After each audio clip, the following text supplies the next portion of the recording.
له يا سيد أنا رجعت على لبنان، أتمنى أنك ترجع كمان على لبنان.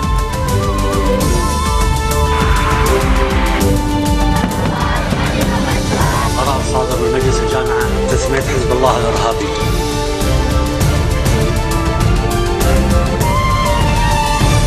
Good afternoon. You're watching the English newscast on Future Television. These are today's top stories. People flee Brussels airport after 3 blasts strike the packed airport departure lounge as well as a metro station, leaving over 25 dead, over 90 wounded. Parliament Speaker Nabi Habiri says Lebanon cannot give up on the role of the resistance as long as Israel continues to threaten the country. And Lebanese Forces leader Samir Jaja condemns the double standards adopted by the international community in combating terrorism, saying they only overlook certain forms due to their personal interests. Good afternoon to our viewers. Yumna Naufal here. We are starting our bulletin today with Brussels.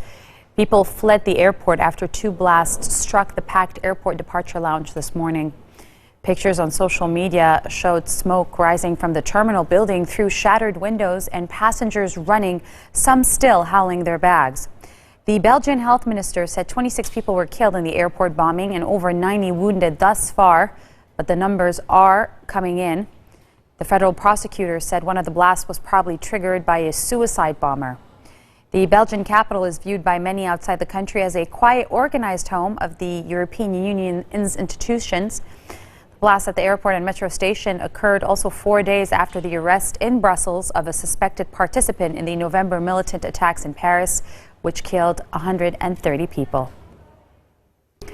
So reactions are coming in. Europeans were shocked and fearful by the news of the explosions that ripped through the airport and the metro station in Brussels, the very heart of what they call the European Union. In the Spanish capital of Madrid, Mayor Manuela Carmena, along with City Hall officials and workers, held a minute of silence at noon to express their solidarity for the victims of the blast. In March 2004, a series of bombs planted on Madrid trains by Islamists killed 191 people. Police in Denmark, Sweden and Finland have stepped up security at airports and all public places following the explosions. Danish police said they had increased patrols at Copenhagen Airport and other key points in the city. In Rome, a military presence was seen on the capital's main piazza, with armed military patrolling close to the terminal train station, which has a link to the airport. IHS Jane's Terrorism and Insurgency Center manager Matthew Henman said security services have been on a high state of alert across Western Europe for fear of militant attacks backed by Daesh, which claim responsibility for the Paris attack. I mean, typically attacks like this take more than 3 or 4 days to prepare, particularly as we've seen there appear to be coordinated attacks at the airport and at the metro stations now. The reconnaissance, the coordination, the preparation for these kinds of attacks generally takes weeks rather than days.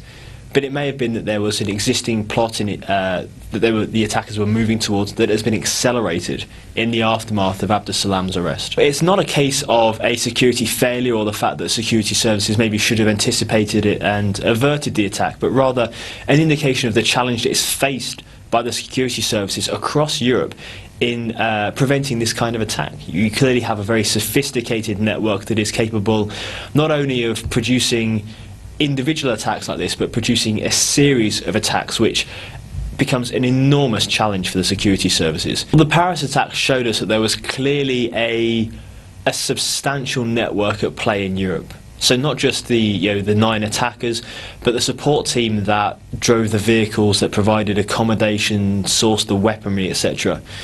That was then illustrated when Abdeslam was able to go on the run for 4 months, clearly moving between locations in Belgium, aided by this network, which has now seemingly been able to produce another attack on a lower but no less significant scale. With the refugee crisis putting unprecedented strain on economic and border resources, you already had a situation where the security services in France, Germany, Belgium, the UK are stretched severely just trying to track returnees coming back to these various countries from Syria and Iraq. When you add in the potential security situation or the enhanced security situation that's come about as a result of the migrant crisis as well, you're looking at resources being severely strained by the security services, under which circumstances you're going to end up with circumstances such as the attacks we've seen today. In Lebanon, Parliament Speaker Nabih Berri said that the country cannot give up on the role of the resistance as long as Israel continues to threaten the country. Lebanon, which impressed the world when it broke the Israeli force in the 2006 war, cannot give up on the resistance, Berri said, while Israel still maintains occupation on the land. It should not give up on the resistance as long as its naval territorial integrity is under threat. He said this during an event launching a project on sustainable development. The Lebanese speaker's comments come as tensions escalate between Hezbollah and its local and regional rivals. Last month, Saudi Arabia announced its decision to halt aid grants to the Lebanese army and police, setting off the beginning of a diplomatic spat. Earlier this month, the Gulf Cooperation Council, made up of 6 countries, classified Hezbollah as a terrorist organization. Lebanese Forces leader Samir Jaja is condemning the double standards adopted by the international community in combating terrorism, saying that they are overlooking certain forms of terror due to their personal interests. He said during a conference on terrorism held in Marab that how can these powers combat Daesh and still remain silent over the regime of Bashar al-Assad? Daesh was born about 3 years ago, while the regime dates back to at least 40 years. The number of people, he said, continuing to live under Daesh rule is less than 3 million Syrians, while about 20 million Syrians are suffering under the Assad regime. Health Minister Wael Abu Faour is asking the prosecutor's office to launch an investigation into the wheat scandal that has recently rocked the country. A statement issued by the health ministry said Abu Faour referred the file to the public prosecutor after it was confirmed that tests carried out on samples taken from Beirut port showed wheat containing high level of carcinogenic oxytocin. Now, the substance shows that there is 20 milligrams in every 1 kilogram of wheat, and the level should not exceed about 5 milligrams in every kilo.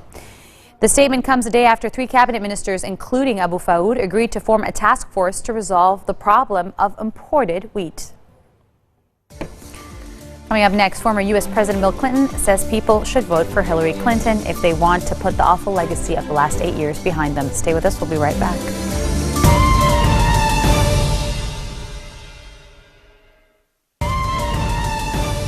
Welcome back. You're watching the 420 o'clock news here on Future Television. U.S. President Barack Obama pushed Cuba to improve its record on human rights and sparred with President Raul Castro during a historic visit to the Caribbean island, while Castro hit back by decrying U.S. double standards. Obama, the first sitting U.S. president to visit Cuba in nearly 90 years, is under pressure from critics at home to push Castro's government to allow political dissent and to further open its Soviet-style economy. Some opponents of the visit say he has already given away too much as he improves ties, with too little from Cuba in return. Castro responded sharply to the pressure over his record on rights, saying the U.S. stance reflected a double standard as a country that also violated human rights. He said no country met all of them, and that Cuba was strong on many areas such as health, access to education, and women's equality. We continue, as President Castro indicated, to have some very serious differences, including on democracy and human rights. And President Castro and I have had very frank and candid conversations on these subjects. The United States recognizes progress that Cuba has made as a nation, its enormous achievements in education and in healthcare. And perhaps most importantly, I affirm that Cuba's destiny will not be decided by the United States or any other nation. Cuba is sovereign and rightly has great pride, and the future of Cuba will be decided by Cubans, not by anybody else. I'm also joined by some of America's top business leaders and entrepreneurs because we're ready to pursue more commercial ties which create jobs and opportunity for Cubans and Americans alike, as we do wherever we go around the world. I made it clear that the United States will continue to speak up on behalf of democracy, including the right of the Cuban people to decide their own future. We'll speak out on behalf of universal human rights, including freedom of speech and assembly and religion. But as you heard, President Castro has also addressed what he views as shortcomings in the United States around basic needs for people and poverty and inequality and race relations. And we welcome that constructive dialogue as well, because we believe that when we share our deepest beliefs and ideas with an attitude of mutual respect that we can both learn and make the lives of our people better. U.S. airlines will begin direct commercial flights this year. With last week's port security announcement, we've removed the last major hurdle to resuming cruises and ferry service, all of which will mean even more Americans visiting Cuba in the years ahead and appreciating the incredible history and culture of the Cuban people. I want to thank President Castro and the Cuban government for hosting peace talks between the Colombian government and the FARC, and we remain optimistic that Colombians can achieve a lasting and just peace. And although we did not have an extensive discussion of Venezuela, we did touch on the subject, and I believe that the whole region has an interest in a country that is addressing its economic challenges, is responsive to the aspirations of its people, and is a source of stability in the region. Former U.S. President Bill Clinton says that people should vote for Hillary Clinton if they want to put the awful legacy of the last 8 years behind them. Speaking at a campaign rally on behalf of his wife in Spokane, Washington, the former president was critical of the past 2 presidential administrations and said that Hillary Clinton is the only person who basically has good ideas, will tell you how she's going to pay for them, can be commander-in-chief, and is a proven change maker with Republicans and Democrats and independents alike. I know we still got a lot of problems, but you should be optimistic because we're outperforming every other big country and because we're the best positioned country for the 21st century. We have the youngest, most diverse workforce. We have the best system of education and training. We have the best science and technology base, and we rank first or second in the world in every scientific survey. Our party still believes in science. And in every scientific survey, in our ability to generate energy from the sun, the wind, and other renewable resources, save the world from the worst consequences of climate change, and all rise together. So don't be afraid of change, embrace it. That's essentially what he said. It is entirely accurate. But the problem with that beautiful picture of the future is that today, most Americans can stare at that picture and they cannot find themselves in it to save their lives. Why? Because at the time of the crash 8 years ago, most Americans were living on that less than they were the last day I was in office. Now, since the crash, 80% of the American people have still not gotten a raise. And that's entirely predictable. For 400 years, every financial crash takes about 10 years to get over. We beat the timetable on the jobs, we're lagging on the incomes. And there are lots of reasons for that. So, we can go back and relitigate the past and figure out who to point the finger at, or we can look to the future and figure out how to put everybody in the picture. Hillary's running for president to put everybody in the picture. If Donald Trump hopes to become the nominee of the Republican Party for the office of President of the United States, he will need to claim the allegiance of the majority of 2,472 delegates attending the Republican convention this July. If on the first round of balloting Trump falls short of that majority, that is about 1,237 delegates, the convention becomes contested and essentially all bets are off as a sequence of arcane nominating rules are enforced. Trump is the frontrunner and vowed an unbreakable U.S. alliance with Israel if he is elected president in November, seeking to clear up confusion over his repeated pledges to remain neutral in any peace negotiations between Israelis and Palestinians. Describing Israel as ready to negotiate a peace agreement, Trump said the Palestinians would have to be willing to accept that Israel will forever exist as a Jewish state and stop attacks on Israelis. This marks the end of our bulletin for today. Now for a reminder of our top stories. People flee Brussels airport after 3 blasts strike the packed airport departure lounge as well as metro station, leaving over 30 dead, over 90 wounded and counting. Parliament Speaker Nabi Berri says Lebanon cannot give up the role of the resistance as long as Israel continues to threaten the country. And Lebanese forces Samir Jaja condemns the double standards adopted by international community, saying they only overlook certain forms of terrorism due to their personal interests.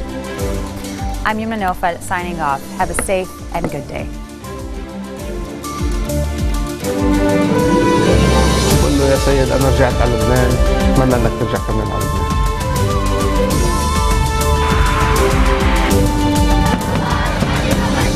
قرار صادر من مجلس الجامعة تسمية حزب الله الإرهابي.